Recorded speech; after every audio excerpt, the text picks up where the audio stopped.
Going to call the regular meeting of the Hermiston City Council, Monday, August 11th edition to order. With the declaration of a quorum, Councilor McCarthy is excused. Would you all please stand and join me in the flag salute? I pledge allegiance to the flag of the United States of America and to the republic for which it stands, one nation, under God, indivisible, with liberty and justice for all. Love hearing that. City Manager Smith, are there any changes to the agenda that are not otherwise noted? Oh, wait, there is the items that are marked to remove. Yes. I Other thought we than would be what's noted explaining in, yeah. that as we went, but yes, we will be Removing those. B, C, D, E, F, G, H, I, J, or H, I. Correct. Okay, noted. Items, resolutions, They're out on the table. resolutions 2383 through 2390 have been removed. Yeah, it's 2383 to 2390. We will still be having 2391 on here. So other than that, No other changes. okay. No proclamations, recognitions, but we do have a PATH quarterly report, Mr. Smith. Yes, I'd like to invite Jesselyn Cole, the Executive Director of Stepping Stones Alliance, to give us a PATH quarterly update. Jesselyn, nice to see you. Nice to see you as well. Thank you for having me. Good evening, everyone. I think it made it into your packet. Is that Yeah. correct? Okay, perfect. So just some high-level highlights. Staffing continues to be steady. We are continuing to contract with Phoenix for our overnight security. That's going well. We are working diligently to get ready for our gala in October, so have sponsorships in place for that. Tickets are live, so those are available for purchase. Things are going steady with social media and attending different meetings and outreach.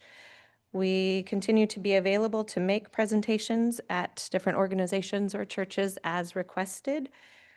So if you have any organizations that you know of that would like more information, I am more than happy to come and share updates or answer questions. We continue to build community within our membership base. So continuing to add different classes based on what members would like to do recreationally as well as educationally. Staff has really taken that on. We continue to apply for and receive grants to do various projects. Most recently, we have our garden growing strong from Amazon ChangeX funds that we got to build raised beds. We also just finished being installed today, an awning that covers the front of the sleep center, which gets a lot of afternoon sun. So that's helping as guests check in the evening. And then we got 3 parking signs put in on our parking lot. So there's always available parking for guests who are visiting, not the guests who are staying overnight. And then we also were able to do some upgrades to the rest of the parking lot that had not been previously asphalted. So now that's gravelled and striped. We got our new washers and dryers from the Schnitzer Care Funds. Our numbers remain steady. We're seeing anywhere from, I would say, 4 to 15 a night in the sleep center, continuing to see brand new guests. Again, almost all of them have ties to here, our local or have family in the area. Our individual shelter units are not full right now, but we have several guests who are waiting to move in, and if they stay on track and hit their 14 days, we will have our individual shelter units full again next week. Something that I'm excited to share, and I believe Lily sent out information, we are showing No Address, which is a movie out of Hollywood, next Wednesday night, 7 p.m. I am working to see if we can actually get more seats because already 217 of the 270 are spoken for. So working to see if we can actually up that to closer to 500. The theater is on board with that. I just have to figure out the finances and make sure we have the right licensing in place to show to that many people. But tickets are free. You just have to register online, and you can go to our website or our Facebook page. There's an event and find that link, or call our office, whatever works. But we are really excited to bring that to the community and further educate the area on homelessness just in general, but also in our area, and what Stepping Stones is doing to help out with that. So when does that take place? The Wednesday, the 20th, doors will open at 6:30 and the movie starts at 7 p.m. starts at 6:30 and 7 p.m. Okay. That's actually quite a bit. Yeah. A lot going on up there. Yes, always. Excellent. Well, it's exciting to hear that you're keeping the place running, and that you're able to help those that are actually in need of the help. So we applaud you with your continuing efforts, and look forward to, I don't know whether, I'm not going to be able to make the movie, but I'll give it a try, but I don't think it's going to happen. But so yeah, no address, Mhm. no address at the theater, Wednesday, the 20th at 6:30. Movie starts at 7. Registered. Remember to register online. Okay. Any council have any questions, comments? Guess you're, oh, yes, sir. Hey, Justin, thank you for your presentation. Just kind of a question of my curiosity. I've recently kind of just been a little bit more around the community, biking around the community, and I've seen more houseless people, at least more visibly in the area. I don't know if that means that I'm not saying there's an upsurge or anything, but just visibly I have. I guess my question to you would be, how are we helping those people? I know that your organization is doing a lot. I guess just for my own curiosity, I've even tried to speak to a couple of people and encourage them, but I guess how are we helping those people? So it is challenging to, we can't force our services upon those who don't want to utilize our services, is the bottom line. We do a monthly outreach and go to known encampments and offer what we have. We take a sack lunch, check if they need any medical attention, whatnot, make sure they do know we exist. I work closely with both police departments in Umatilla and Hermiston, so they know the resources available. We accept from our partner organizations, so hospital and EMTs and law enforcement, any time during the night they can drop off. Beyond that, there are those that know we exist, that have even stayed with us or stay with us pretty regularly, that are not ready for next steps. So it's discouraging to see that, but we have to help those who want to be helped. Thank you for Mm. the information.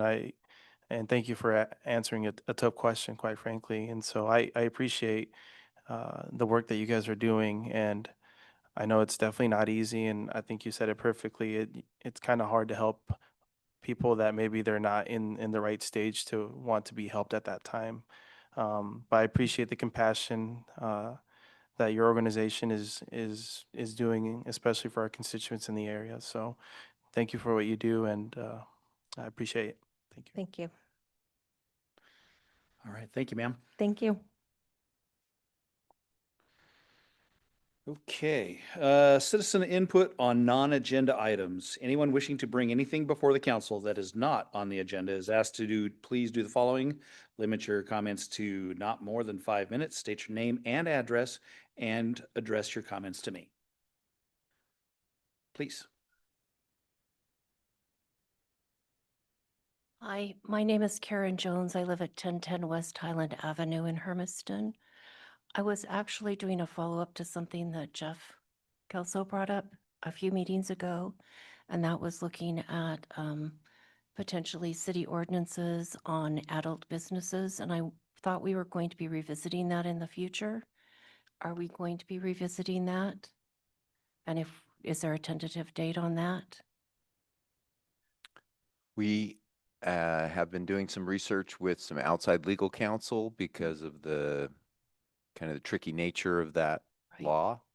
And our plan is in the next month to have that legal counsel brief the council in an executive session because of the potential for lawsuits.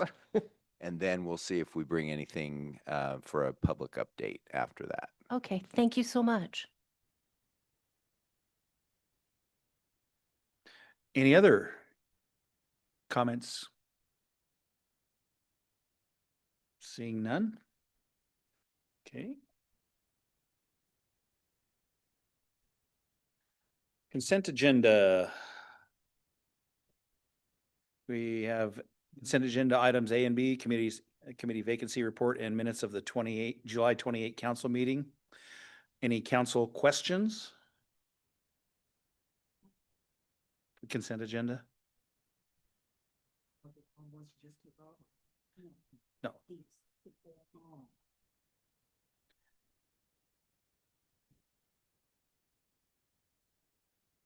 I have a question with B.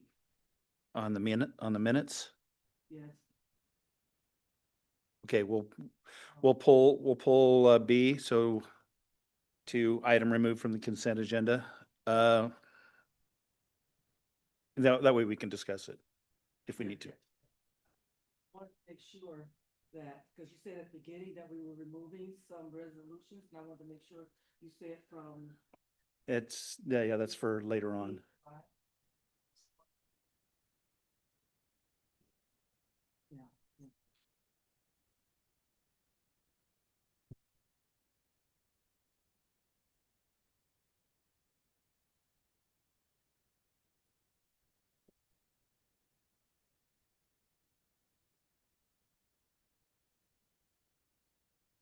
He's the one.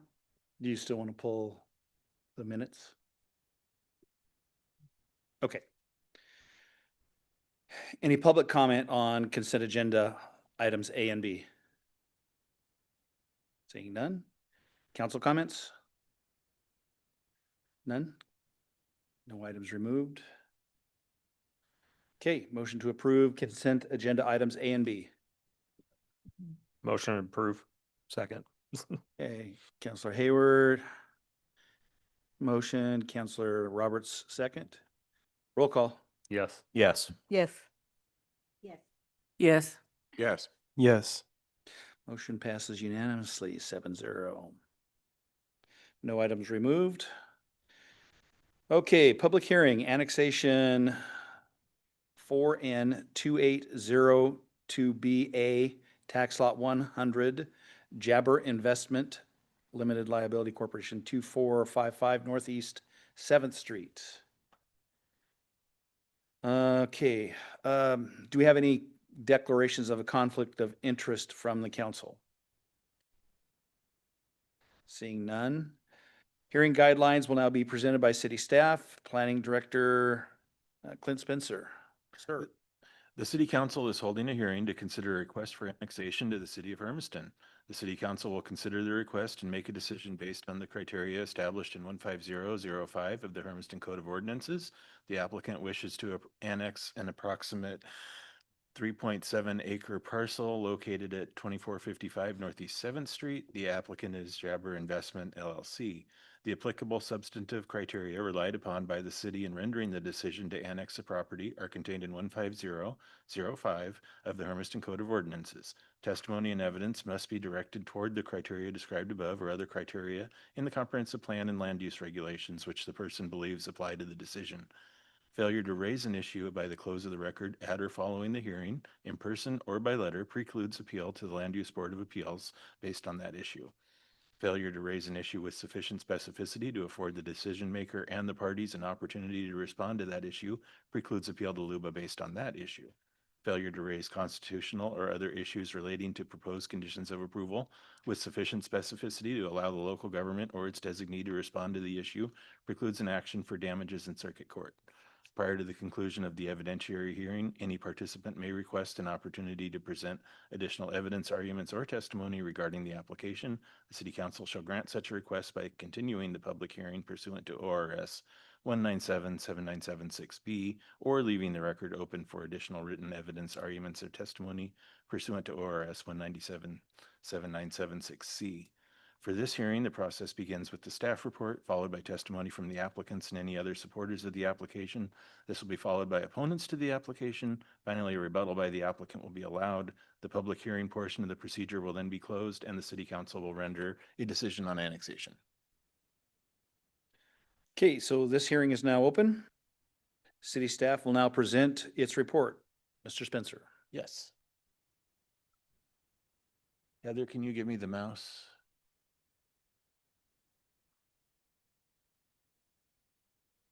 There we go. Thanks. So tonight, City Council is considering an annexation of 3.7 or 3.69 to be more precise acres of land that are on the south side of Pumpkin Center, immediately to the west of Northeast 8th Street, and located along an easement that is designated as Northeast 7th Street. That's why it has a 2455 Northeast 7th Street address. This area lies within what we call the urban portion of our urban growth boundary. You'll see on the map there, it's in a bright green area marked as M. That stands for medium density residential and corresponds to the medium high density R3 zoning designation. When you're considering annexation to the city of Hermiston, we say in the hearing guidelines that the criteria in 15005 of our municipal code, that's our annexation chapter. Those are the applicable criteria. Just to outline those for you, the proposal is consistent with applicable state annexation law. The property is contained within the urban portion of the urban growth boundary. The proposed zoning is consistent with the underlying comprehensive plan designations. That findings of fact are developed in support of this application, and city services can be readily extended, including roads and utilities. So in this case, this is a just under 4-acre parcel that is adjacent to Pumpkin Center, which is a major collector road. And then utilities are coming up through the Sunset Estates subdivision, which has sufficient water and sewer capacity to service development in this area. You may remember when we built the water tower off of Northeast 10th Street that the city built a substantial water line in Pumpkin Center that extends from 10th Street all the way down to 4th Street. So it's directly adjacent to this property. The applicant has shown a willingness to extend the sewer from its current terminus to the west end of the property. And you'll notice in the staff report that your Exhibit A, the findings of fact for annexation have taken a little bit different format than we have been looking at in the past. Really wanted to make them match more with those annexation criteria. So we've adopted this new finding format where we take each of those 5 criteria and then develop findings based on that. The Planning Commission held a hearing on this annexation back at their July meeting. They recommended unanimously that the City Council adopt the annexation. There was some testimony in opposition to the annexation, both from people who live on Northeast 8th Street and from the residents on the north side of East Pumpkin Center, mostly centering around traffic and the eventual development that is potential under an R3 zoning, which would be multifamily. We also have a current application waiting for annexation to be completed for a multifamily development on this parcel. So there was some testimony in opposition, but based on the fact that the Planning Commission was able to determine that all of the criteria in the annexation code were met, they did recommend that the City Council approve the annexation. Thank you, sir. Public testimony. Sorry. People wishing to speak are asked to state their name and mailing address and limit testimony to 5 minutes. So we're going to start off with the proponents. Is there anybody who wishes to speak in agreement with this? Any proponents? Okay. Oh, okay. Online.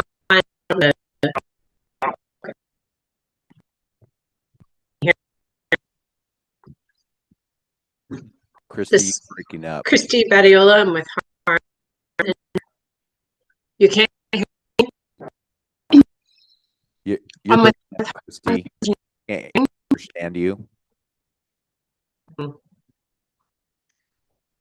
Okay. That's better. Well, it was. Right now, It's better, but not. I'm gonna It's, chat. Put it in chat.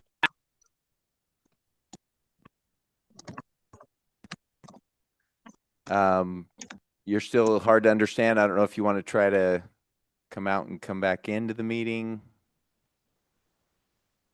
Could testimony be entered through the chat feature?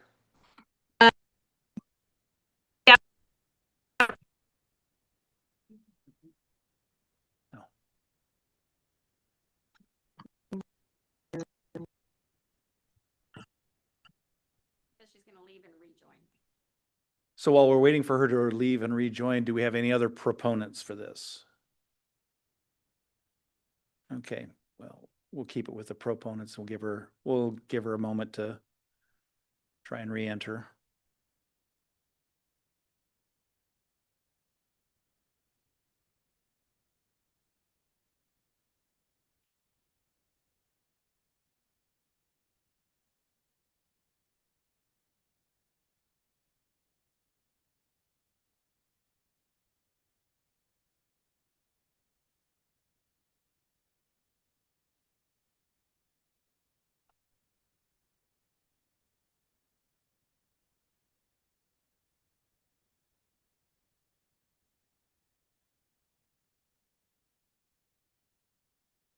Any luck so far?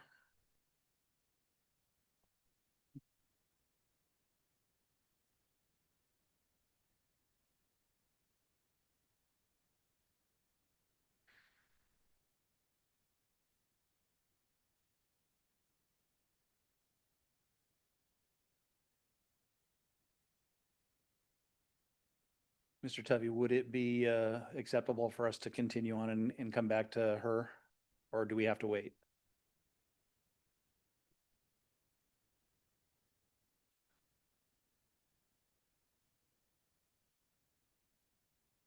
I'm going just slow enough. I think she's rejoining, so. Okay. All right. Can you hear me now? Yes, we can. Oh, good. All right. So this is Christy Batiola. I'm with Harms Engineering, and I represent the applicant. And I just wanted to say that I, appreciated what Clinton wrote, or Mr. Spencer had in his staff report, and thought everything looked correct. And we definitely request the approval of this annexation request. Thank you.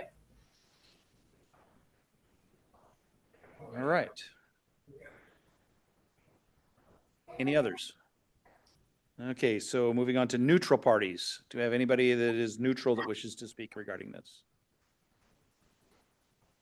Seeing none. Any opponents who wish to speak? Anybody online? Okay. Seeing none. This hearing is now closed. City staff will now present its finding of facts. In your staff report, you have three pages of findings that are attached as Exhibit A to the ordinance. I'd be happy to answer any questions. Like I said, they are a new format, so this is one that the council has not seen before, but we feel that it addresses the criteria that we need to satisfy in more detail than we have used in the past. Okay. Okay, any further council discussion? Councilor Linton? I would like to know how many people showed up at the meeting and that was against the annexation. And also, can you give a brief reason of why they were against it? I think there was about 4 or 5 families. The people on the north side of Pumpkin Center were concerned about the driveway alignment in relation to where their driveway is, that, headlights would be shining into their house. And then the people who lived on Northeast State Street were mostly concerned with multifamily development in general and traffic generation. Thank you. Counselor Meyer. Where is the egress on that? Pretty much right in the middle of the property. Okay, can you put that up there again?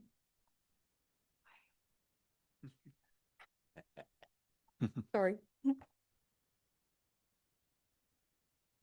So if you were to imagine, right where Heather put right about there.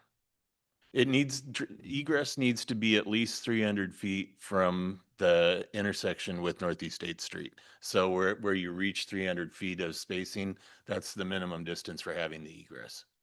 Well, anywhere you put it on that piece of property is gonna be bad. Actually, where that is winds up being pretty much at a high point. So you get pretty good sight distance from that particular location because Pumpkin Center is kind of undulating. Kind of, yeah. Yeah. Yeah, it's very, and it Kind of. always has been very dangerous. Yeah. And with multiple car wrecks over the years, I just hate to see any more outlets there on that road. Any other? Counselor Broom?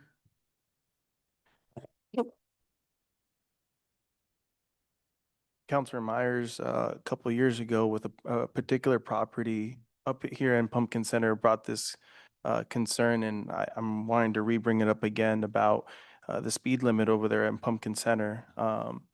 With there being more development, it is going to be more dangerous if people keep driving very fast. And so I'm curious to hear if the city has any plans, because I know it's kind of on the county line. So I don't. My question is if there's going to be anything to reduce speeding or traffic of the sort. Yeah, right now Pumpkin Center is a county road still rather than a city street. One thing, I don't mean to throw Mr. Morgan under the bus, but I know he's done requests with the county for speed studies before. And I don't know if that's something the council wishes to have us look into. Yes. Yes, definitely. Okay. But just to give you, I mean, that still leaves, it's completely still the county's decision. And I've not ever seen them choose to change the speed limit in a way that would disagree with a speed study. So that's just background. Understood, but we can still try. Absolutely. I would even suggest like at least when it's in the residential area to be at least a lower, and then once you get out more into county, you can go back to the normal speed limit, but something to at least accommodate the residents. Yeah. In Oregon, speed limits are either 55 or 25 unless you do a speed study. And again, because it is a county road, the county is fully They have the final decision. control. Correct. Okay. I understand, but I still want it in the record that I oppose a 55-mile-an-hour speed limit out there. You're gonna add more congestion to it.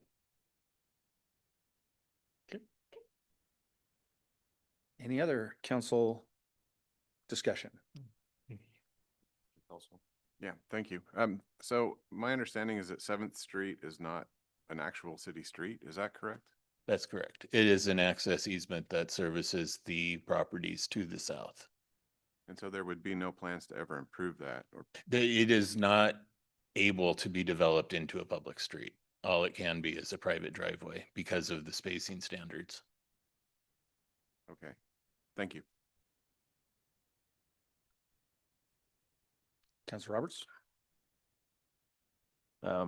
Couple of thoughts on this. One, the first thing that came to my mind was the traffic as well, and that 45-mile-an-hour speed. That is something that has me leaning toward not approving until maybe there was a better plan. But that being said, all the check marks have been ticked off as far as meeting the criteria. So I guess my question is more, have they talked about, is this going to be market rate apartments, or do we know anything about what they're planning to build? It is market rate. Okay. Thank you. And, excuse me, Mr. Spencer, wouldn't you recommend that we consider this outside of any application for development? That's correct. Yeah, that's why the application, even though we have an application in the record, it wasn't provided as part of the staff report just because the ultimate development is not what's that under consideration. It's more, should the property come in with the R3 zoning? So in this particular instance, what we're doing is just bringing this into the city. Would that not give us a little bit more skin in the game, so to speak, once it becomes city property as opposed to making a request as it is still county property? Well, I mean, I don't know that it would give us any more clout in the request, in my opinion. Okay. Because still a majority of that's, depending on where you put the limits on what you're looking at, the majority of that's still in the county. So, and frankly, I would not want the county to request that we take it over if we want to dictate the speed, because then we would just say no thanks. Okay. All right, well, make sure everybody else has had a chance before. I'm sorry, Hayward, do you have any? Only thing I want to put on the record is the speed, but it's already been spoken for, and have the county do a study. That's about it. Counselor Drum, did you have anything? Counselor Kelso? Are we to the counselor question portion of the discussion yet? Yeah, this is council discussion, so we're good. My question is, I'm concerned about putting a 3-story apartment building in that location. If I had a house on 8th Street that I had purchased and somebody slapped a huge apartment complex in my backyard, I'd be pretty angry about that. Is it possible that we can annex this portion of this piece of land into the city with an R2 zoning rather than an R3? Is that an option? The only way to do that would be to completely deny. You can't arbitrarily change the zoning on the fly during a hearing. Okay, thank you. What about if we tabled it? Well, that is a possibility. We can, Make a motion to table. Can I ask something? yes, still, yes. Mr. Spencer, was there any discussion about concerns about there being 3-story apartments in that area Yes, that the planning committee discussed? that was, yes. And, ultimately what the planning commission determined is that 3-story buildings are appropriate regardless under all of the zoning. You can build a 3-story single family house just as easily as you can build a 3-story apartment building. So as long as we have a 35-foot height limit in the zone, everybody is entitled to take advantage of that. And whether you zoned it R2 or you zoned it R1, you still can have 3-story buildings. Were there any comments from those that possibly could be affected, the residents around that area? Yes. But again, as the applicant at the time, when they were there testified, they have the same development rights as everyone else. So it's hard to say that neighbors have the veto right over existing property when it's taking advantage of all the things that are in your code. Thank you. Councilor Brown? Just for the purpose of the discussion, I appreciate Mr. Spencer, you bringing up how the new laws with the zoning are, that regardless whether it's an R2, R3, R1, that the state has made it so that that anybody that purchases that property, if it's zone residential, that they could build up to multi-housing units. I think that's very relevant to bring up, because I think regardless of how we want to really tailor this, then applicant or a property owner still has the right to be able to build those things under Oregon state law at this point.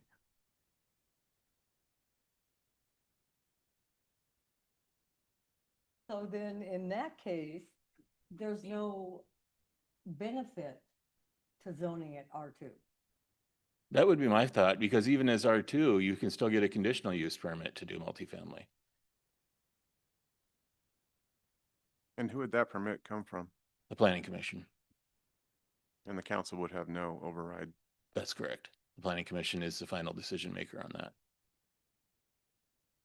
Barring an appeal. Any other discussion? Okay, right. Motion to approve finding of facts. Can I get a roll or a motion to approve the finding of facts? So moved. Second.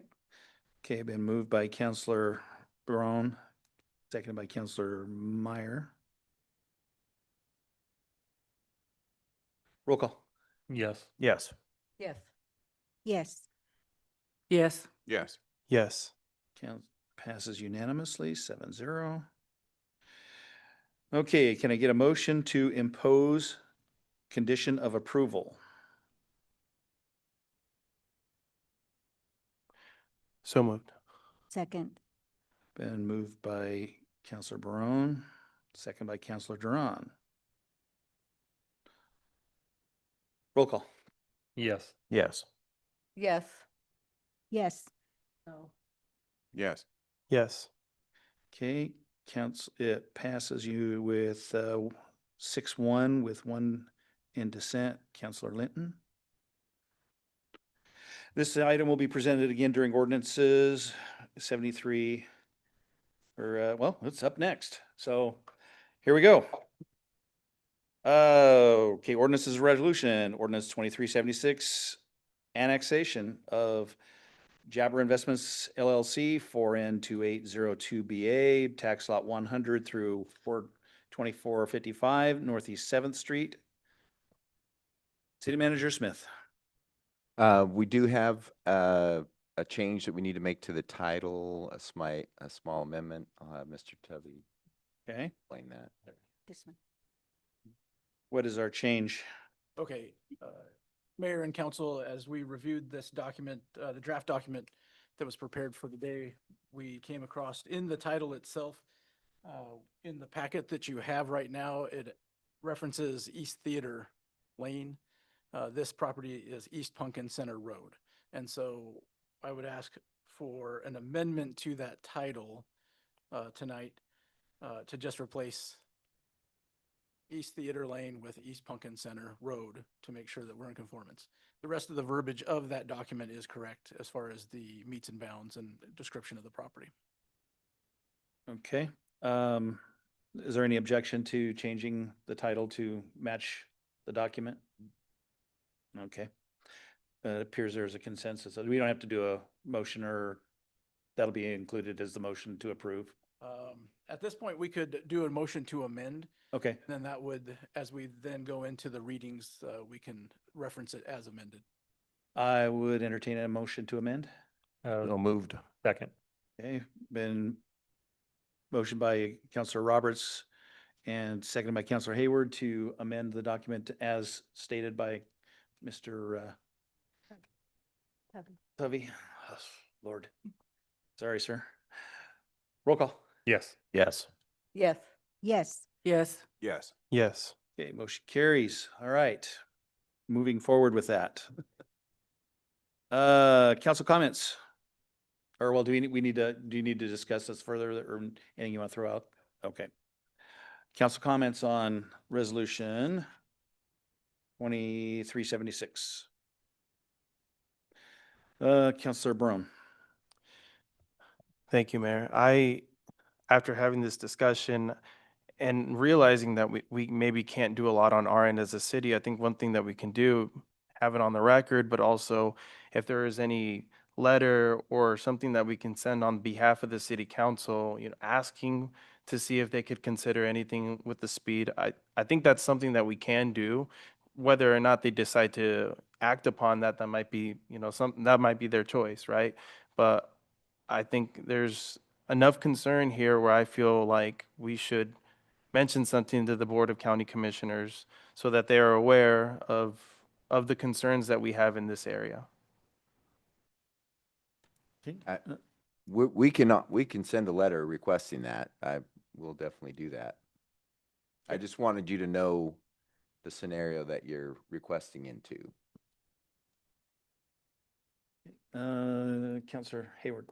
If the county can't do anything, is there a way we can put a sign where people are coming out to be aware of speeding traffic? So at least we're warning them there is high-speed traffic? Because then at least we did something to try to pre-warn them. We make that a condition of the development. I think we could do something. Counselor Kelso. So I'm curious, in the staff report, it says that they're requesting to annex 3.69 acres of land, and then in the actual ordinance, it says 3.78 acres. Which one is correct? Oh, I can tell you exactly where that discrepancy comes from.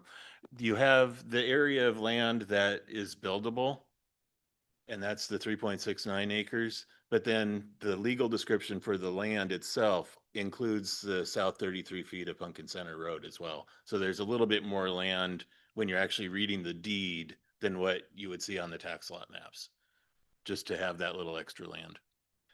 Okay, and the first line of the staff report also says that in the summary, approximately 1.5 acres. Yeah, that one was a typo. Okay. Yeah, that's a typo. All right, thank you. So by annexing that in, that extra 33 feet, does that put it into Pumpkin Center? Yes. So Yeah, that we're would- taking over the south half of Pumpkin Center and putting that in the city limits adjacent to this. Not transferring jurisdiction, but putting it in the city limits for law enforcement. Okay, Doesn't mean we own the road. okay. Okay, That had me a little concerned on that one, so. A little bit. Just because we annex it doesn't mean it becomes a city street. In our agreement with Umatilla County for managing the urban growth boundary, we always annex the right of way adjacent to any annexation so that it is possible to transfer it in the future and so that we can respond to accidents or whatnot as development occurs. Okay. Counselor Roberts. I just wanted to say that in the staff report, it included, I'm sorry, not in the staff report, but in the packet, there's the letters of opposition that were written.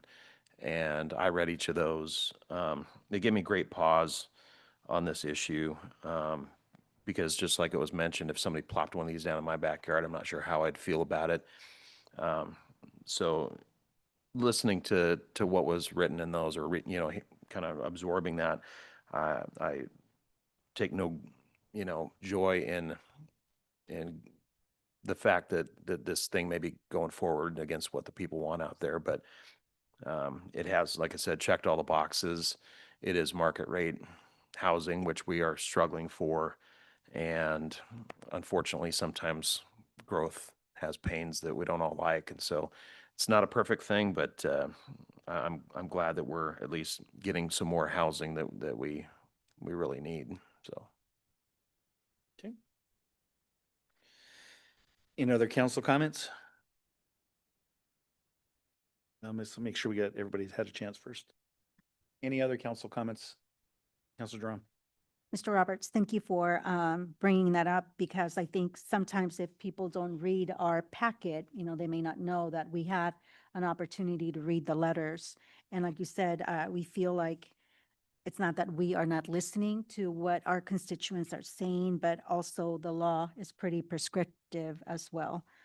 So I do appreciate you bringing it up, how, we, as part of our packet, we did read the letters that were submitted. So I appreciate the time that, and the detail that people wrote in the letters, their concerns as to why they were opposing it. But we do have the Planning Commission that discusses all of these items at length, and they also deemed it as a worthy cause to continue to push forward. But thank you. Any others that haven't spoke already?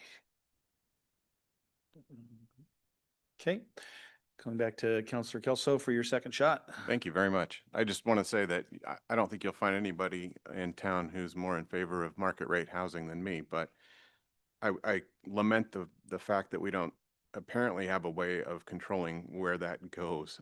We have, my kids bought a house in a development in the Broadmoor area of Pasco, and it's laid out beautifully. I mean, you have single family housing, you have some condos over here, and you have multifamily housing apartments.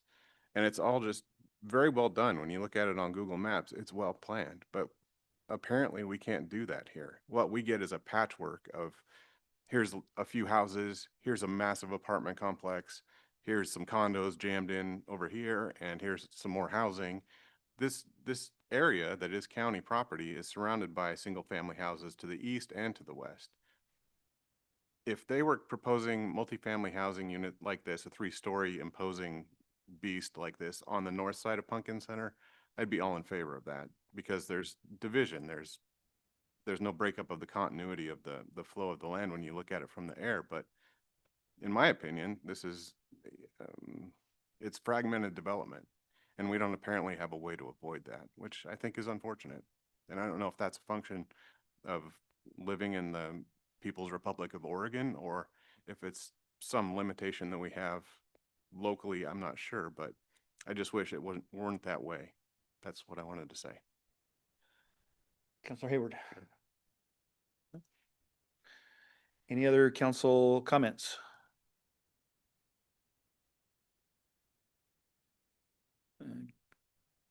Okay, public comment. Oh, did you? All right. Hold up on the public comment. I had a thought, or a couple more thoughts after Counselor Kelso's comments, and I guess that would be to just ask a little bit more directly if there were other lands available that this company could be interested in to make that development. I wasn't part of the planning commission or any of that, and so I'm just curious as to that. And so I just wanted to ask the question. Well, go ahead. Well, of course, there's other land that's available, but I mean, when someone wants to buy a piece, they find someone who's willing to sell it to them and they buy it. I think the development you're talking about, Counselor Kelso, it would be like a master plan community type of a thing. That's not it. That's totally legal, totally could happen here, but I mean, that's a different level of developer, and we don't have any of those interested. I mean, we did have the property, the feedlot property, for lack of a better term, was a potential for a master plan type of development like that. But again, that has fallen through. So, we have to respond to the developments proposals that come to us. The city we don't get to kind of go out and dictate how it happens from our standpoint. And I was going to mention that the land that you're talking about tonight is land that has been designated for multifamily development since 1984. So land that is developed out there with single family around it has developed with the zoning already in place. People have chosen to build single family housing around where multifamily is zoned. Thank you, City Manager and Mr. Spencer, for that. Appreciate it. Any other council comments before I try to go back to public comment? Last chance. All right. Public comment. No kidding this time. Step forward, ma'am.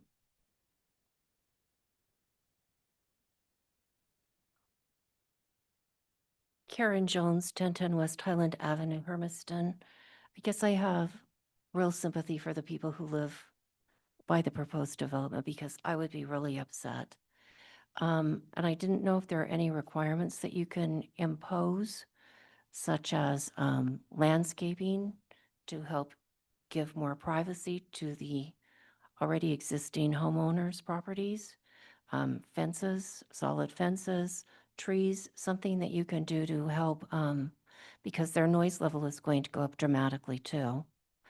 And their privacy is going to go way down. And I didn't know if that was something that you could consider and require doing. Landscaping, fences, things like that. So that's my comment. Thank you. But again, tonight's issue is just merely over bringing it into the city. It's not any part of the development, is it? It's just bringing that piece of property into the city. Am I correct?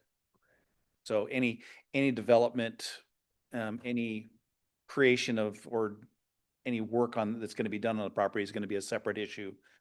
Correct, and we can take the discussion into that process as well, not guaranteeing that any or all of the discussion can be implemented, but we can take it into that and try to do the best we can. And for the council's information, this is the sort of development that does require site obscuring fencing everywhere parking abuts adjacent residences. That's part of our parking lot design standards. So Because because it was already designated as a multifamily before all that stuff was built. yeah, if I build a 7-Eleven next to a house, I have to put up a site obscuring fence between me. If I build a church next to a house, I have to put up a site obscuring fence around my parking lot. Same thing with multifamily development. You have to screen it from residences. Okay.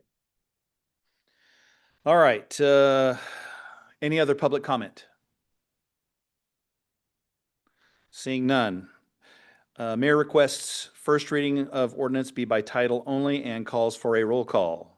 Roll call. Yes. Yes. Yes.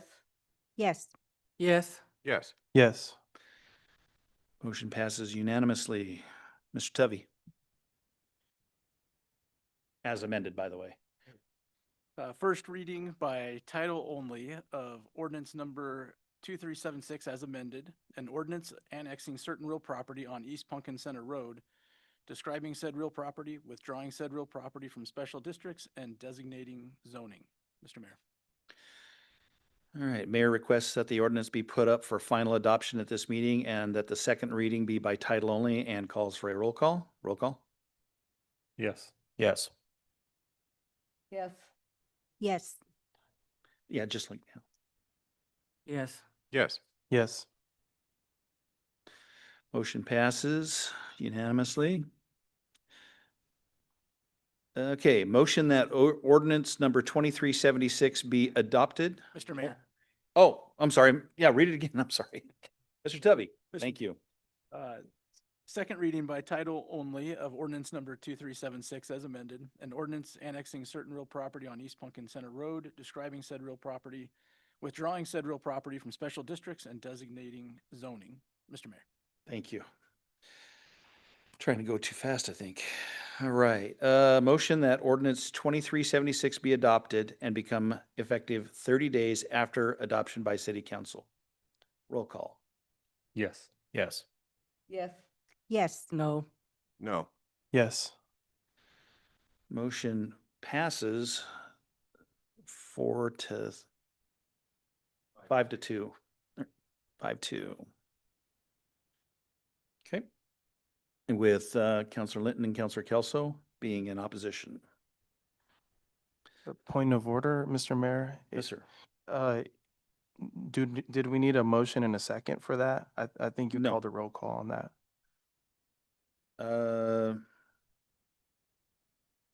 I guess we did need a motion. Yeah. Mhm. So yes. So we'll back it up. Can I get a motion to adopt?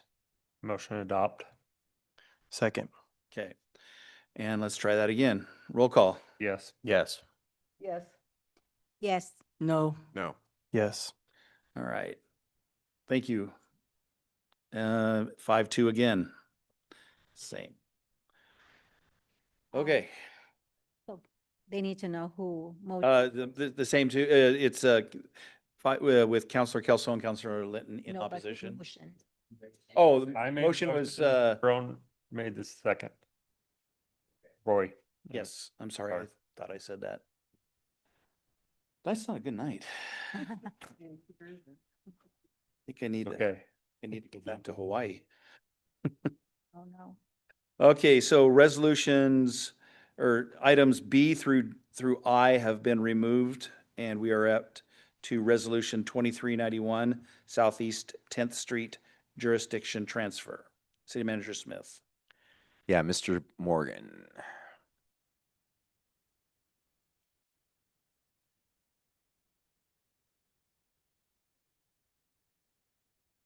Yes, Mr. Mayor, members of the council, this evening, we're going to be discussing the transfer of jurisdiction of the Southeast 10th Street street section.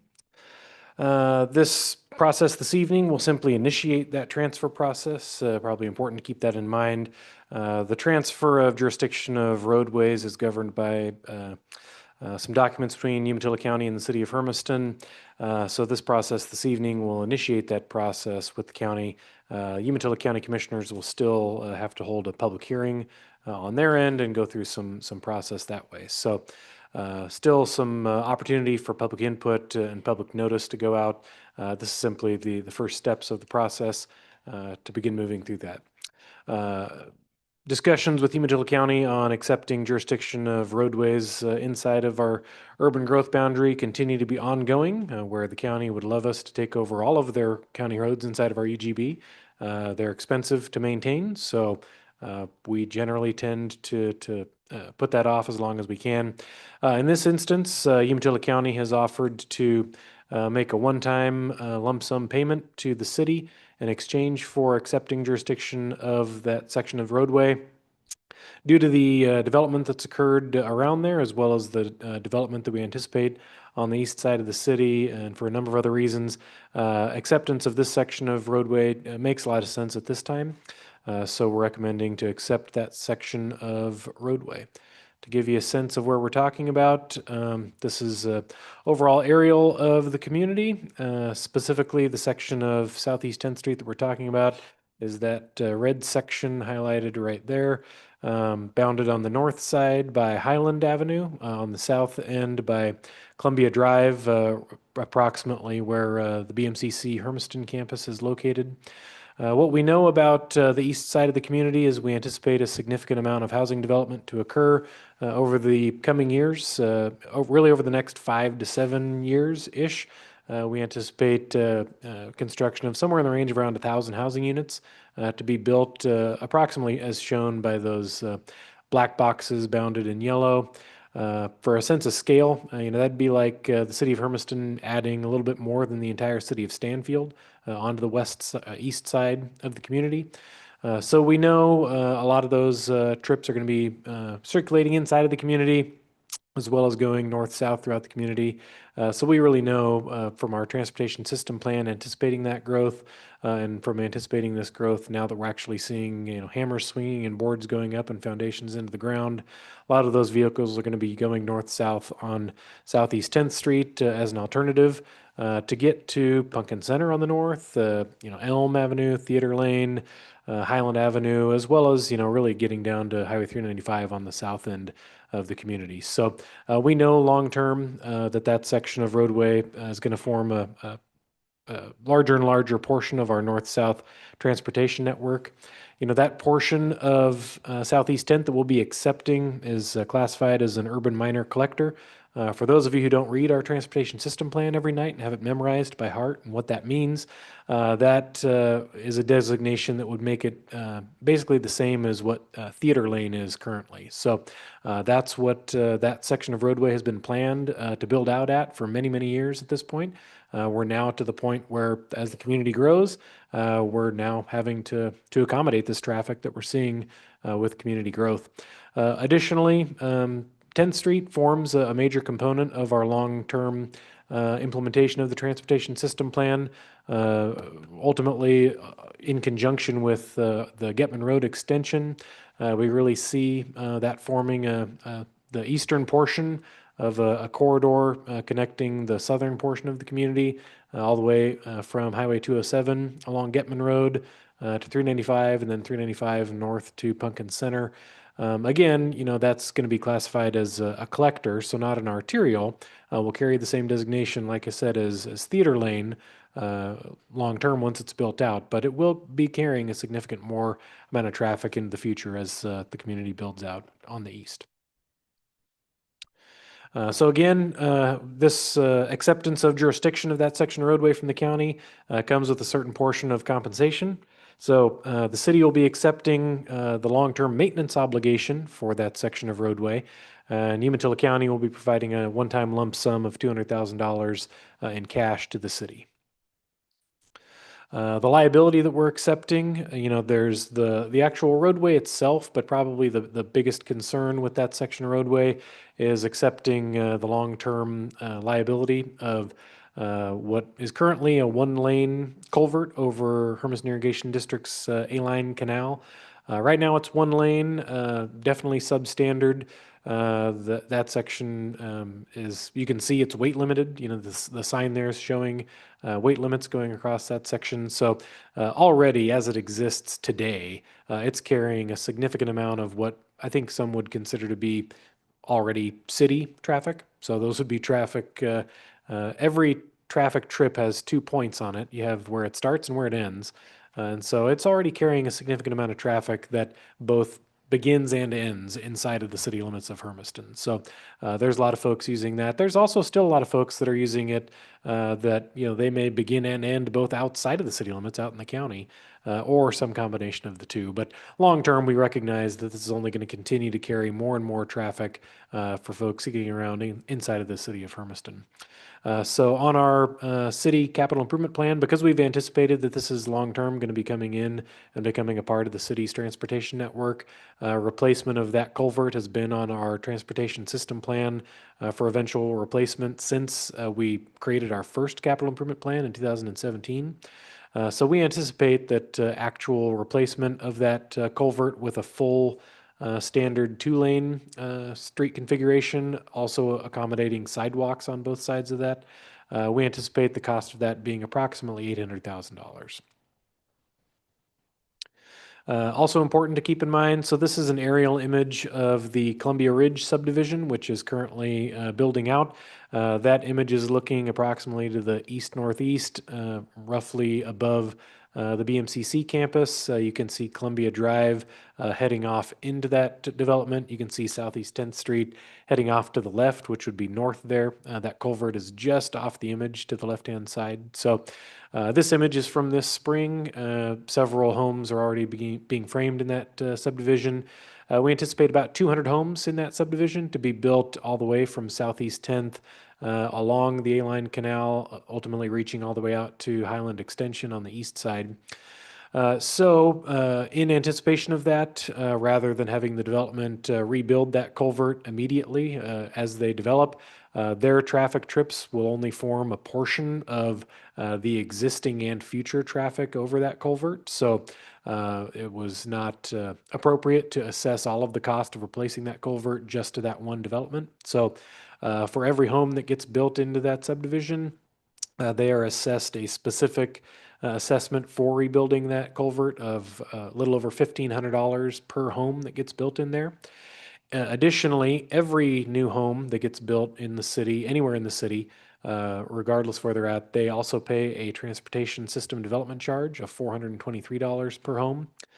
So when we take that individual assessment of $1,500 per home, plus the generalized transportation system development charge multiplied over a little over 200 homes, we anticipate that the Columbia Ridge development will contribute roughly $400,000 toward the transportation network as it builds out. So if we're thinking about how we're going to cover the costs of replacing that culvert, we'll be having $200,000 from Umatilla County, roughly $400,000 from Columbia Ridge. We anticipate total construction to be roughly $800,000. So that leaves a margin of about $200,000, which would have to be picked up by the city taxpayers.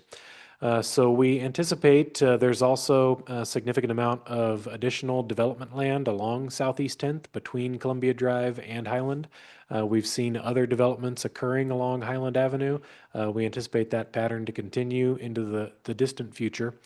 So we anticipate to see system development charges come off of those developments as they build out, just as they're coming off of Columbia Ridge. Also, we'll continue to see system development charges from other housing developments further north along Southeast 10th Street.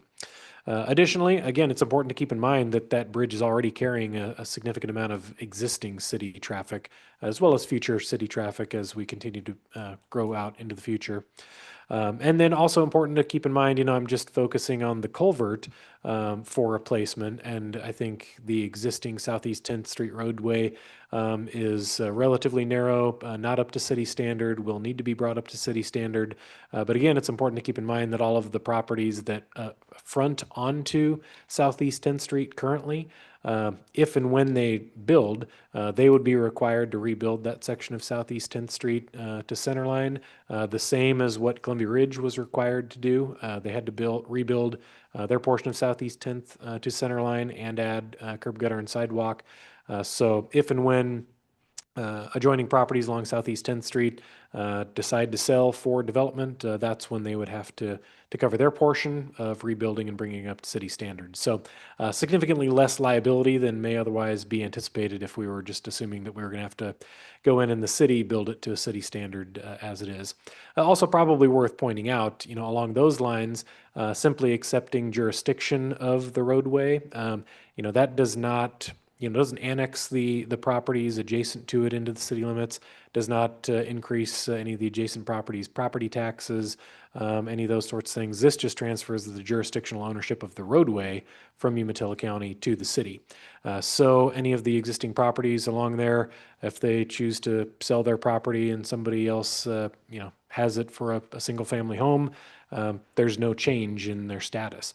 If they sell it for a development, then that development, when it subdivides and builds out into a subdivision, that would then trigger those improvements to that section of Southeast 10th Street. But it's important to keep in mind that's what would be required anyway. So if they were going to be going through this process and selling their property or their land for development, they would be going through the same process at that time anyway. So by the city accepting jurisdiction of this really gives us more control over that section of Southeast 10th. There's a certain amount of utilities that are going through that corridor. Pacific Power has a transmission line going through that corridor, and as it is right now, if they wanted to come through and upgrade their transmission line through that section of corridor, that would go through a county process. It would not go through a city process. We fully anticipate probably Pacific Power requesting upgrades to that transmission line through there. So there's some other intangible benefits of having the city control this section of right-of-way that I think a lot of folks don't take into consideration, and certainly doesn't show up in a budget here. So that's on the budget side of things. And then this just kind of shows the Getman Road and Railway Alternative Transportation Enhancement Project with the various phases that we've been talking about for a number of years. You can see phase 1 and phase 2 are to ultimately acquire all of the right-of-way for extending Getman Road from Highway 207 out to Highway 395. We're nearly complete on that right-of-way acquisition, but then also important components of that overall corridor plan are eventually upgrading the section of Northeast 10th Street, just south of Elm, but also a critical component here is phase 3, which is rebuilding that culvert there. So ultimately, like I mentioned, taking over this section of Southeast 10th Street forms a pretty significant portion of our long-term plans with our transportation system plan. That's why we're recommending you approve the resolution this evening and begin the process to have the county start to hold their public hearing to transfer the jurisdiction to the city. And I'd stand for any questions. Council questions? Yeah. Councilor Meyer. Okay, what about the irrigation district on that culvert replacement? Do they enter into it anywhere? No, I mean, we have to work with them in order to go over that culvert. I understand, but don't they have to, they can't just have a, road go up to a ditch and then jump on the other side. Don't they have any responsibility for the bridge? Well, I'd say the canal was there first. Definitely.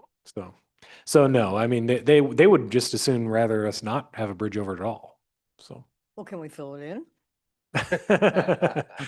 That'd be interesting. Okay. That would, that, Yeah. yeah. That would not go well. Other council questions? Yes, ma'am. Oh, okay. I have concern about the county. It looks like they've never repaired that. And anytime the county gives us something, it always costs us a lot of money. Always. And so that's my concern on, I think they should have to put more than the 200,000 into doing that if we take it over. I personally would like for them to keep it. Is there a question in there somewhere? Yeah, why can't they get more money? Yeah, I mean, that's a long discussion that we've had with the county, but that's what they're offering currently. They offered to give us, well, they didn't offer us any money at first. I think they felt like they could replace the culvert for $50,000, which is certainly not the case. But Another question, if there was an accident or anything there, wouldn't they be liable if something was to happen on this bridge or whatever you want to call it? who would be liable? County. At this time, if anything was to, like I said, it doesn't even look like it's ever been repaired.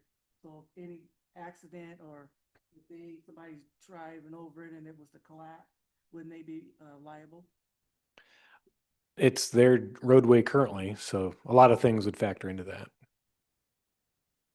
Councilor Kelso? Thank you. If we did approve this and we took ownership of that bridge, what would the timeline be for replacing it? So right now we're hoping to replace it next year, so in calendar year 2026. And how confident are we in the number of $800,000 being the cost to replace that bridge at that time? Fairly confident. I mean, we have a lot of contingency built in there, but there's a lot of other utilities there. You know, there's the Pacific Power transmission line that runs through there. There's the irrigation district. There's a 10-inch diesel pressurized transmission line that runs through there from the Columbia River out to the railroad. So there's a lot of questions, but there's a healthy contingency built in there. Okay, thanks. Councilor Hayward? One question I have, taxpayers' property taxes and stuff won't go up because of this. The adjoining property owners, no, they will not. Well, nobody's property taxes will go up necessarily Yeah. for this. Thank you. But the houses on either side are in a county anyway, right? At currently? At that, right there at the bridge? Clinton, could you help? The west side of the road is in the city and the east side. Okay. Out. All right. That line was in there somewhere. Other questions? None? Okay. Public comment.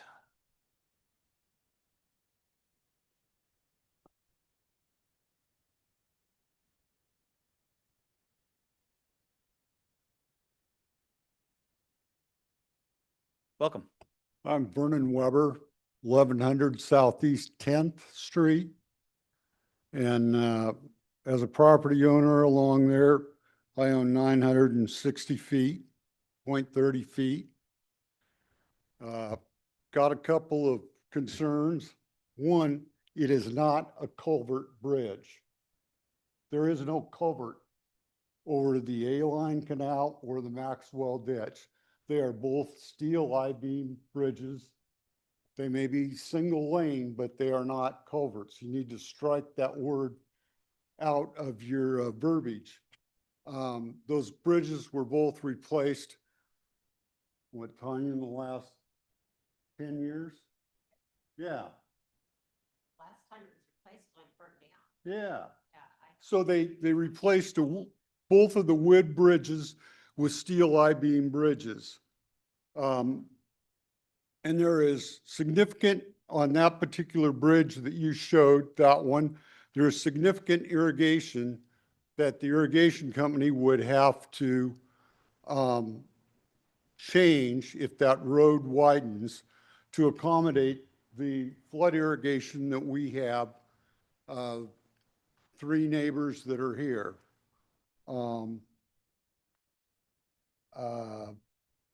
Also, you mentioned the Tidewater diesel line.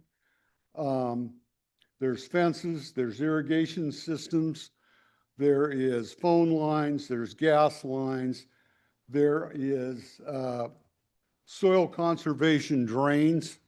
I think a 6-inch soil conservation drain that goes from approximately the A-line ditch down to the Maxwell buried. Me personally, you know, I'm very happy with the county owning it. They do a better job of snow removal than the city of Hermiston. I can tell you that right now. I've lived there since 1959. They beat what gets done on Highland Avenue. You know, we're not happy as residents with the traffic. We've got semi-traffic going up there. Now, whether it's a city street or a county road, there shouldn't be semi-traffic going up and down there, but there is.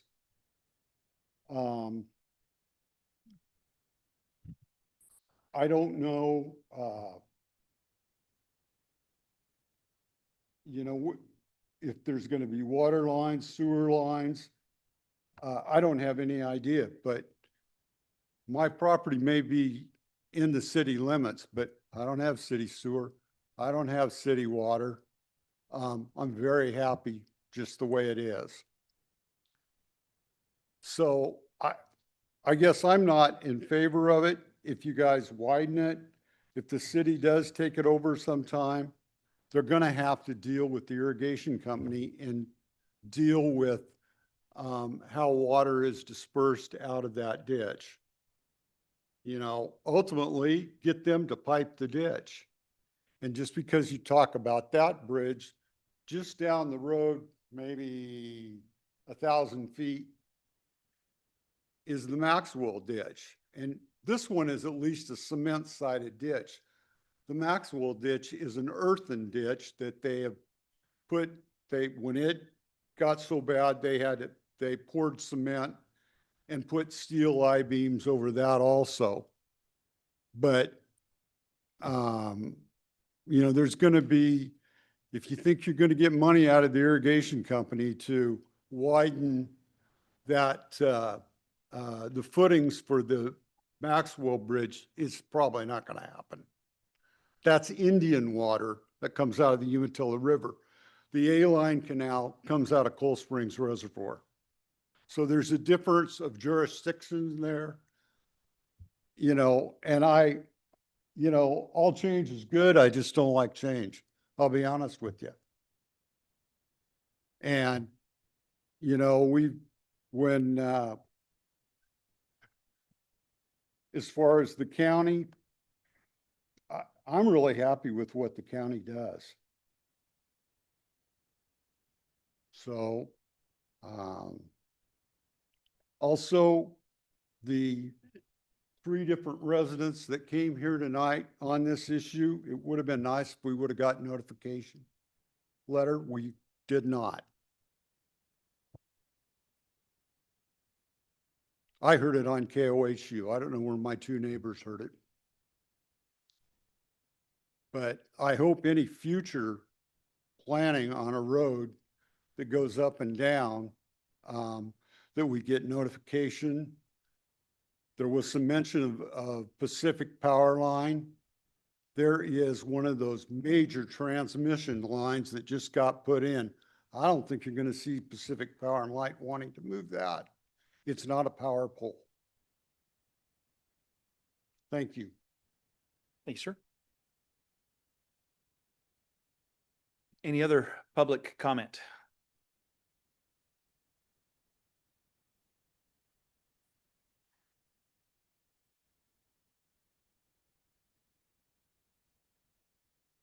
Hello, Tanya Hoft, 1085 Southeast 10th Street. I am the one that's on the county side. And everything Vern said is very true. We have a lot of stuff that runs up and down that road. And in addition to the semis coming up and down the road, you might have to replace the lower bridge too with all the traffic. So I don't think it's just one bridge you're looking at. And I'm kind of worried about the easements that would come into there. Because I know back in the day when this farm was built in the 30s, 1930s, I think my dad said it was like 40 foot. He thinks maybe it's 63 foot now from center. Does anybody know? I'm sure we'd have to look that up. Well, I have a big shop that's right there on the edge. So I'm kind of concerned on what will happen if you do widen the road, put sidewalks in on both sides. Would it be on both sides? Yeah. So, what would happen there?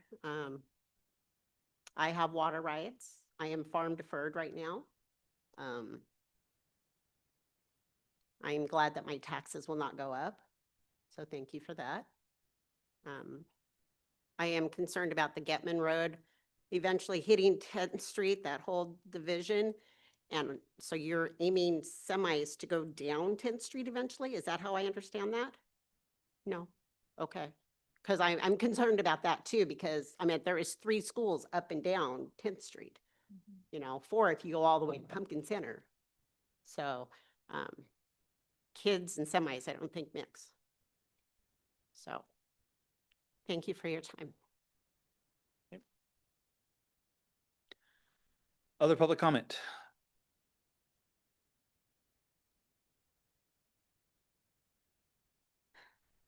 Hello, I'm Dave Makins. I live on 1120 Southeast 10th. We've been there roughly 15 years.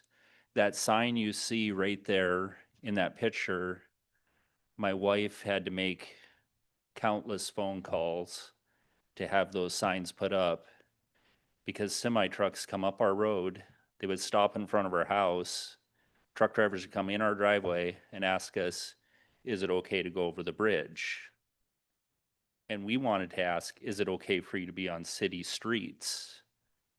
The semi-traffic is endless. We have no city streetlights, no water, no sewer, but we pay city taxes. Is upgrading the road going to be an improvement for our neighborhood? It's hard to say. I agree with the neighbors. This bridge isn't the only problem in our neighborhood.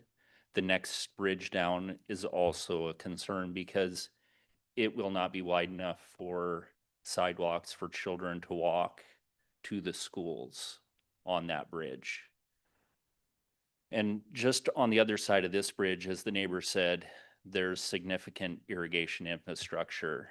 If we don't have access to it, it adversely affects the value of all of our homes. And really the only thing that slows traffic down in that neighborhood is that bridge. When we first moved there 15 years ago, as soon as the clock hit 5, all the workers up in that area up on Columbia Drive get off of work. And everybody's in a rush to get home. I get it. So we made countless phone calls to the county for a road study, which you discussed earlier today. And they said there isn't a speed limit on that road. So they did a road study and they clocked cars doing over 70 miles an hour on that road. It hasn't stopped with the 25-mile-an-hour sign. There's still cars doing 70 miles an hour on that road.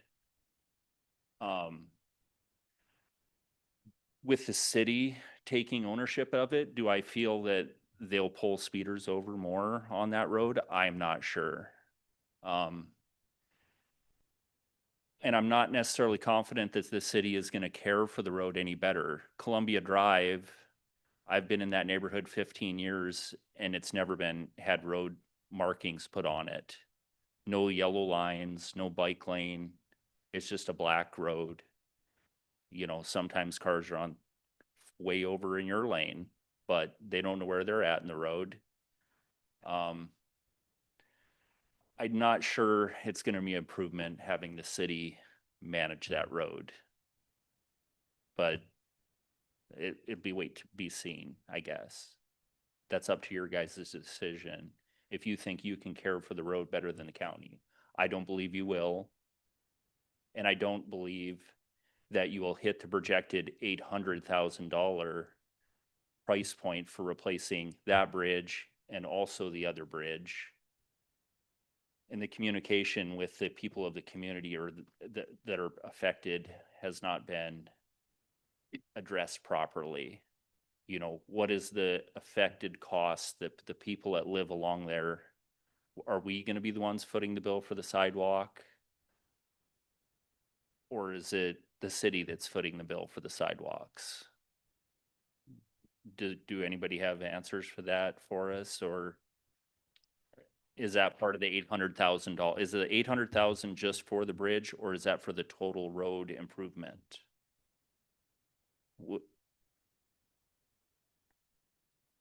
I mean, and then I guess that's the end of my comments. I've addressed most of them. Sorry, we don't typically go like back and forth during public comment, Yeah.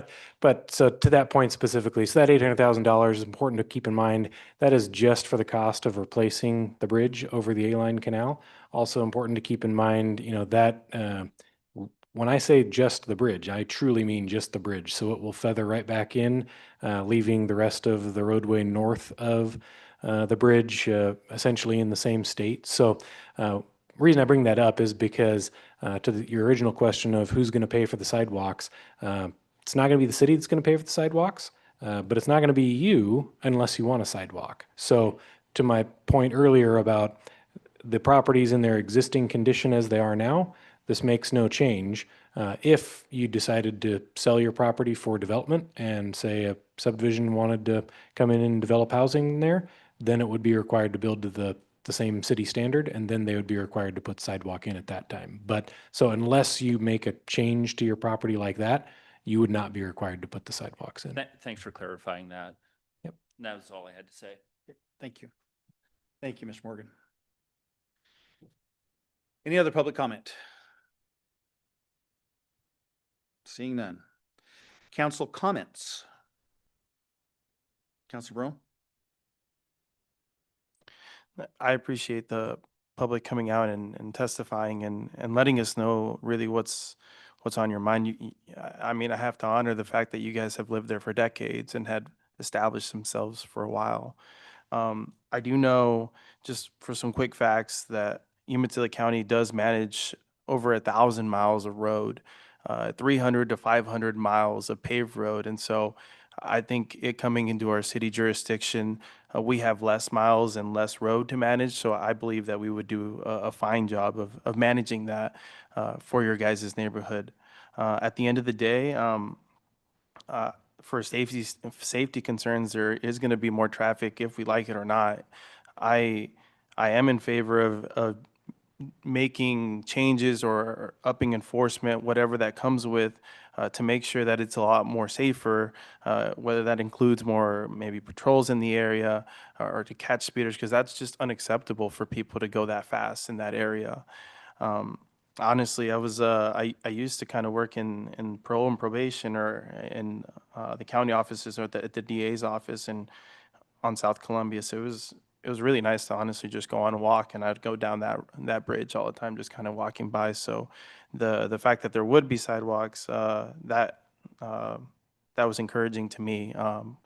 And so those are my thoughts. I hear what you guys are saying, and I have confidence that the city will manage it appropriately. And if there is any concerns whatsoever, I can get a hold of me, the city administration, any of these counselors. We're here to listen. And so if and when this does become a part of the city, we'll manage it with the utmost care. And so those are my comments. Councilor Roberts? I just briefly wanted to talk about the trucks on that road. So for the public's information, I used to work for the police department for the city of Hermiston. I now work for the sheriff's office. I can tell you that I have spoken to many truck drivers on both that street and 9th, and they're following their GPS. They're coming off of Highway 207. They're making a left because that's where their GPS tells them to go. So taking this in isn't going to change the amount of truck traffic you see, but what it will do is allow for the city ordinance then to be enacted, because right now in the county, there is no regulation that says on that section that there can't be trucks on there. There is the weight thing, and I'm not going to, there's a lot of law about enforcing the weight thing. I'm just going to say it's difficult for the police department, the sheriff's office to enforce that for various reasons. It's more of an ODOT function, but I think having this in the city limits at least gives the police department a means to contact the trucks under the city ordinance and at least give warnings or citations, where that doesn't, that doesn't, it can't happen now because there is no regulation on that section. So that was my comment. Councilor Linton? One of the issues that Mr. Weber brought up was the water rights belonging to the indigenous people. Will you now have to negotiate with them on, with the bridge, and how did you come up with 800,000? And especially, since there's metal or whatever that's, steel, material. So how did you come up with 800,000, and also about the water and also with the irrigation? Yeah, so number one, the water rights not impacted, doesn't come into play here at all. A big component of that $800,000, well, not a major component of it, but factored into that cost is making sure that when we replace the bridge, all of the irrigation infrastructure is made whole. I think that's something that's important. I think a lot of times when we go in and we do a project, folks want to reference the impact of various other, services, utilities, irrigation infrastructure, all of those things. When we make a cost estimate, we're assuming that we're returning the other systems to functionality as though, we didn't go in and mess with it. So the intention would be that as we replace that bridge, anybody that currently has water being conveyed to them by some means will still get water conveyed to them, maybe by a slightly different means, but they'll still be receiving water. To the point about water rights down on the Maxwell, again, doesn't come into consideration with this discussion. I guess to your other question about how that cost estimate was developed, that's from our engineers with Anderson Perry and Associates. As I mentioned, this project to replace that bridge has been in the capital improvement plan from Anderson Perry and Associates since 2017. We've updated that capital improvement plan every 2 years since, and when we do those updates, they go in and they reevaluate each one of those projects that are included in there, and they adjust the project estimate based on the project scope. And so that was rescoped and costs updated just this past fall. So. I have one more question. My last question is, why weren't the residents notified of this? Why weren't this letter sent out? Yeah, so again, this action is just initiating the process with the county. So the county will now have a public hearing where they would actually do actual public noticing. So it's kind of a chicken and egg type of a question of, do we begin this process, now, or does the county hold their public hearings first? And so that's why we are where we are now. Also, as mentioned, that this was mentioned on KOHU, city staff, we've been putting out news releases and news information more regularly recently. And so this was one that we put out and KOHU picked it up. So I'm glad that they heard it and were able to show up this evening. Any other council comments? On the one road that goes over the Maxwell Canal, the bridge there, is there any maintenance that needed to be done on that? Yeah, I think that's another one where as the adjoining properties develop, that'll just be another consideration that we'll have to replace. But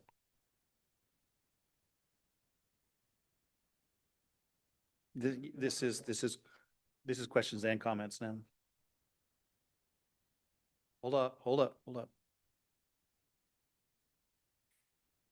So if we don't take action on this and if we don't vote to have the city take over this bridge, how would you characterize the likelihood of the county improving the bridge to accommodate the 200 new houses that are going in just south of that area?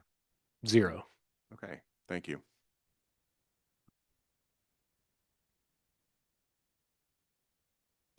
Any other council comments, questions? Okay. All right. Motion to adopt resolution 2391 lay upon the record. So moved. Second. Been moved by Councilor Roberts, seconded by Counselor Kelso. Roll call. Yes. Yes. Yes. Yes. No. Yes. Yes. 6-1 passes with Counselor Litton being in Decent. dissent. Thank you. All right. Appreciate you guys coming in and at least giving us your comments. I'm sure this is not the outcome you'd hoped for, but you also have a second bite at the apple with the county as well. So I would definitely bring your comments to them as well. I do know that they have a Board of Commissioners meeting coming up on Wednesday, so I encourage you to bring your concerns to them as well. Report on discussion of city chats. Yes, Smith. Mr. Mayor, members of the council. The Hermiston Civic Leadership Academy class of 2024 made a study of different outreach and engagement efforts, and one of the recommendations that came from them was to hold something. Their term was Coffee with a Counselor, and so we looked at ways that we could kind of make that happen. So over the last fiscal year, we called it City Chats because we wanted to go different places and maybe than just coffee shops. And so we held 4. In November, we went to Maple Moose Coffee. January, Java Junkies. April to the bookstore, Next Chapter Bookstore. And then in June to the Cup-O, frozen yogurt shop. So at each of those, I've given a brief report about how many people attended and kind of the things that were discussed. And I think part of my goal really tonight is just to get some feedback from the council. Do you like the program? Did you want to continue?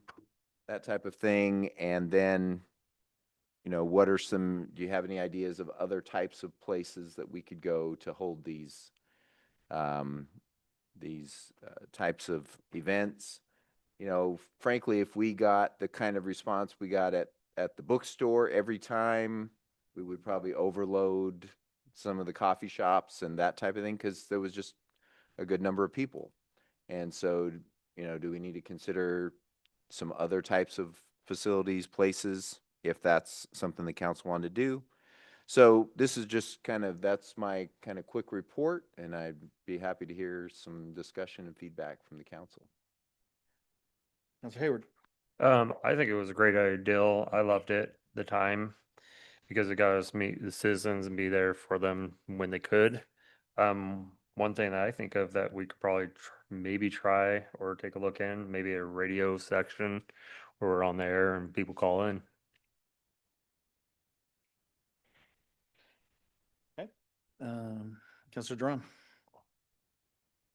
I also think it's a great idea. It's another opportunity for people to feel at ease. I think this is such a formal setting that sometimes it can be intimidating for someone that is not familiar with how, our meetings are run. And I also want to thank the businesses that were open to hosting, having us there. I think that was great on their part. What I would recommend is that we maybe include a Hispanic business at our next round of city chats. I know that some of these kind of fell. We try to hit different times, morning, lunchtime, and evening. And I don't know if the counselors would be open to the idea of having it like on a weekend, on a Sunday perhaps, afternoon or evening or morning. But I think that would be another way to not just keep it under the weekday, but on the weekend where people might be more relaxed and maybe might be more available. I don't know, but those are just some suggestions.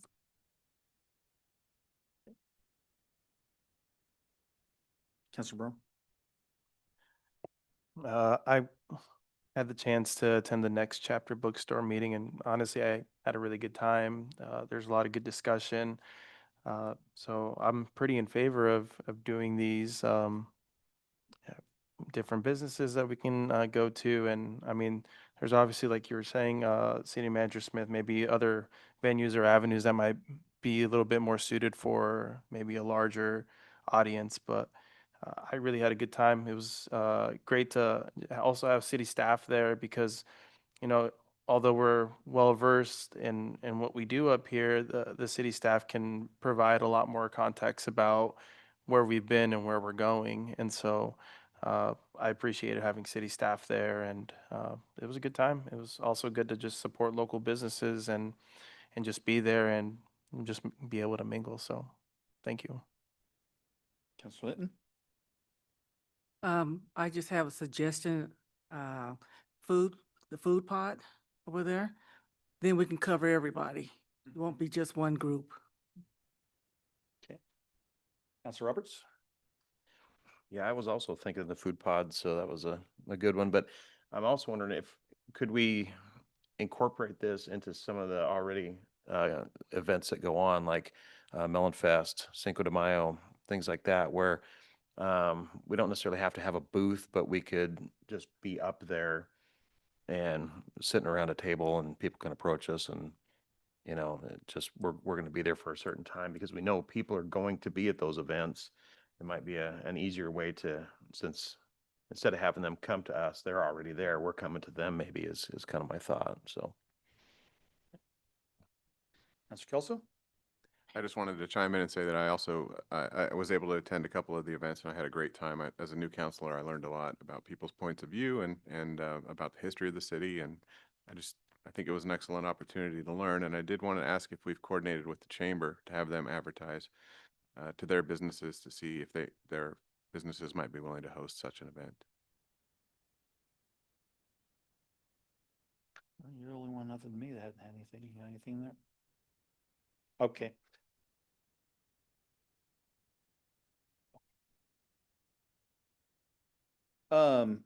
Add something else? Yeah, you sure can. Or other locations could be, since next year we will have the library would be a good place. Or even the basement of the senior center would be big enough. Contacting one of the hotels, perhaps, a conference room would be also good. Well, everybody's had a chance. My turn now, right? I'd like to let everybody go first, best per our rules. I like a lot of what Ms. Duran was bringing forward, on the, making sure that we get all facets of our community involved in it, both time and demographics wise, so that we're covering, with some of the Hispanic locations and businesses as well. And then weekends or, because the whole idea is that not everybody can be here on Monday nights at 7:00. So being able to be at someplace where, during a time in which we're able to accommodate their schedule as opposed to them accommodating ours. So, taking place on a weekend or, in the morning, in the afternoon, in the evening, on a weekend, I think that is, it's receptive to what our constituents are asking of us. They want us to be available, and we need to be available because they are the ones that are telling us what we need to do. So I think that's, I personally participated in the one at the bookstore as well, and again, well attended.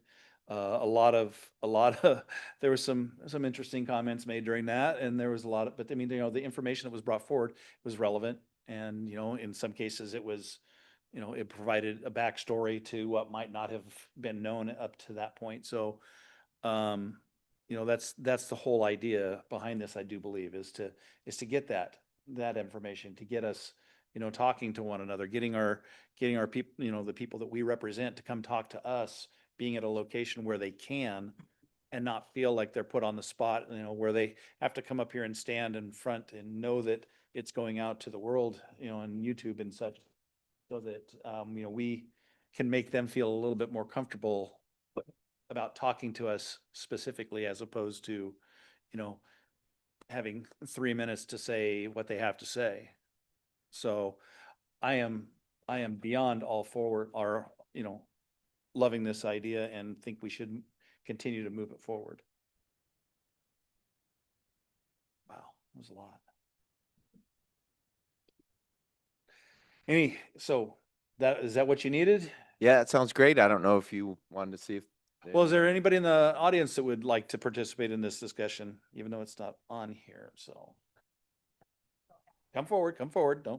We don't do from the audience. Goodness. Sorry. Sorry. We got to know who you are. Well, which address do you want for this one? Do you want my work No, address? I want your home address is what we request. Okay, so Tanya Hoff, 1085 Southeast 10th Street. Okay, I'm the manager of Copax Nursery and Florist. okay. You know, I have plenty of greenhouses. I don't have a lot of seats, but you know, there's a lot of wandering and talking and yeah, I'd be willing to host one. Okay. Yeah. Maybe not in the winter time. Well, More like spring or fall, you know, but yeah, just let me know and that'd be great. When all the beautiful plants are out. Yes. We know Jackie comes there a lot. all right. Yeah. So any other city chats? Yes, sir. Come on. Vern Weber, 1100 Southeast 10th. You know, it'd help if maybe the city council had a picture note card. I can honestly say I've lived in this town all my life and I only know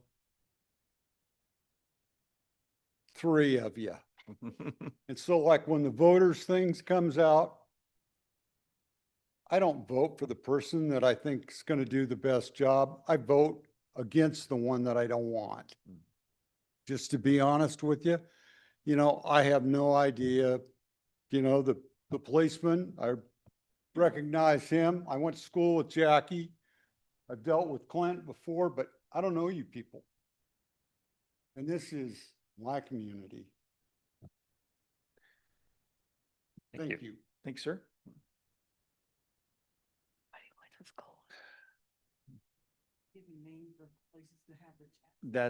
That'll be for a later. Do you have some more names of places? Oh, yeah. Okay.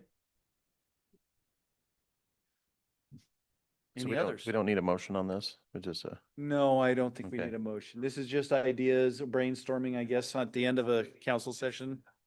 Okay. Don't do it So, again. so if anybody has any other, ideas on something, I'm sure Mr. Smith is more than welcome to accept your emails and I'm sure he'll read them with great anticipation. But yeah, you know, that, which goes to the public as well, you know, if you're a business owner or, you know, a venue owner that would be willing to, you know, host something like this, please contact us, contact Mr. Smith, and offer it up so that we can take the time to come listen to what everybody has to say. You know, because we do, you know, we understand that we work for you guys, and the bottom line is that, you know, if you don't tell us what you want, we there's not a whole lot we can do to help you. We do the best with what we got. So, you know, any information, any interaction with the public that we can is vital to making good decisions. Mhm. With that, city committees and liaisons. Any committees reports? None down there, none down there. Okay, wow, that's a first. It's summertime. Mayor's report, that's me. We got Melonfest coming up this weekend, right? That's on Saturday from 9 to 2, I believe it is. Rotary breakfast from 7 to 9 beforehand. All right. Also got to participate in the National Night Out here last week. Fantastic. Pretty much we had almost everybody there. The family, the neighborhood was well engaged, and we frozen yogurted them quite well, I think. may have contributed to global warming by allowing a couple of balloons to be released, but we'll work harder at that, I'm sure, in the future. Just finished up with county fair. It looked like it was pretty well attended. Very low maintenance. Would be a good characterization, Mr. Roberts? Yeah. So the one thing that I do want to address, and I think we as a city should probably address it with the county fair, is in regards to the parade. I think we need to ask them to maybe provide some additional guidance along the parade route to keep people back from the center lane. Because as the parade continued, it encroached upon the center, and when we were towards the front, and it was already starting that way. And I know that in speaking with another member of the public who was on a float, said that by the time that they got there and they were about halfway, they were really having difficulty not running over people. So, and I also was asked by a member of the public to about the street cleanup and as it relates to the equestrians. I don't know whether that's something that maybe we should require is that if you have an equestrian unit, that you have somebody that follows along and takes care of the stuff. I know that I have seen several parades over the years that is a requirement, is that, if you have an equestrian unit or an animal unit, that somebody follows along to take care of any issues. So I think that might be something we want to discuss with the fair or the rodeo or whoever that's deal. Trash cans, yeah. So other than that, that's mine. The council president, since he's not here, anybody want to take his shot? Nope. Council Roberts. Just briefly, I want to reiterate the success of the fair this year. We had one of the safest, in addition to just it being fun, we had one of the safest events this year that I can remember. We had 0 fights the entire week, which I don't think has ever happened. So he had to leave, but wanted to thank Chief Hermiston for providing his staff up there, and just say that in the future, if you're up there and you see some of the partner agencies, please thank them for being there. We had members of law enforcement from Walla Walla County, Stanfield, Hermiston, Umatilla, Oregon State Police, Parole and Probation, the Juvenile Department.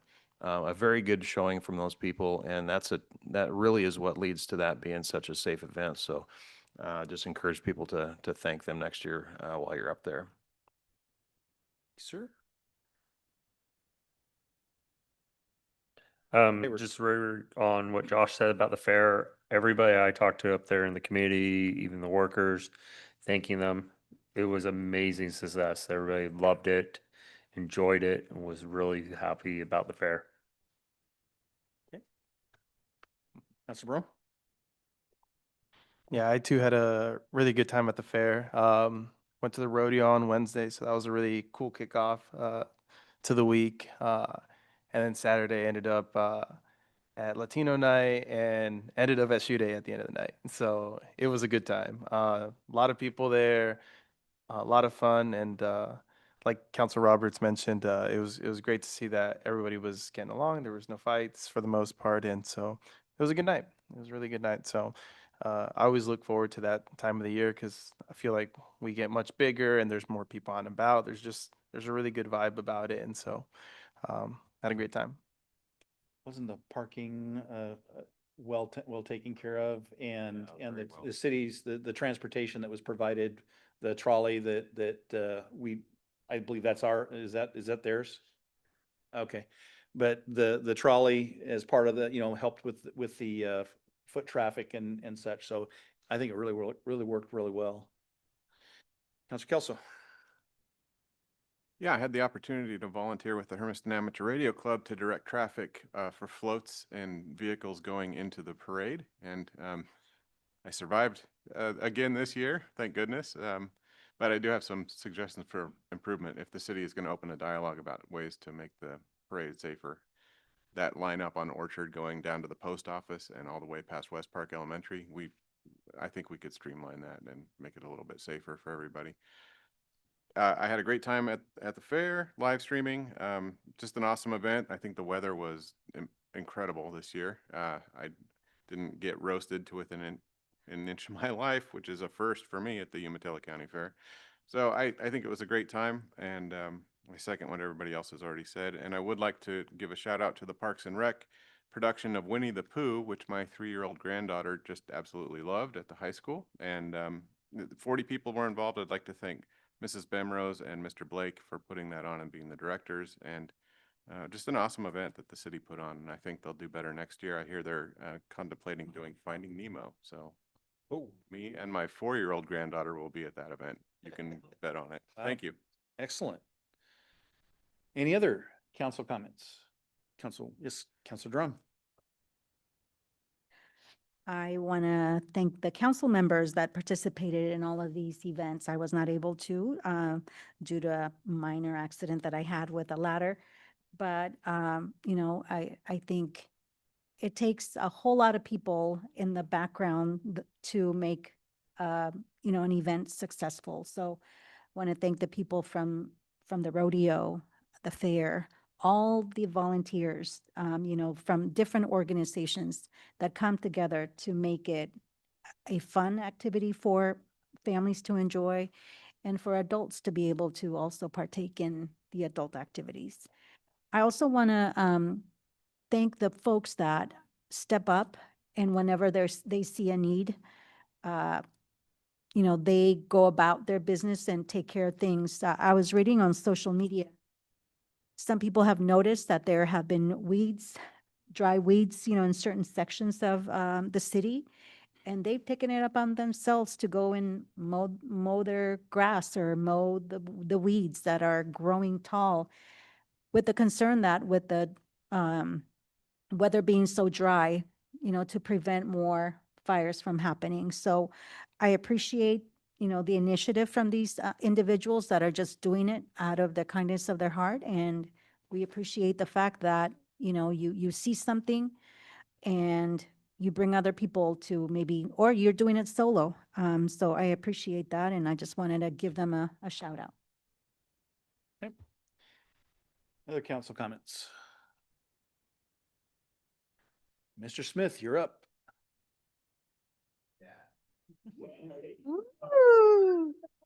You mean we hit all the marks? Wow, look at us go. Well then, we'll adjourn the meeting.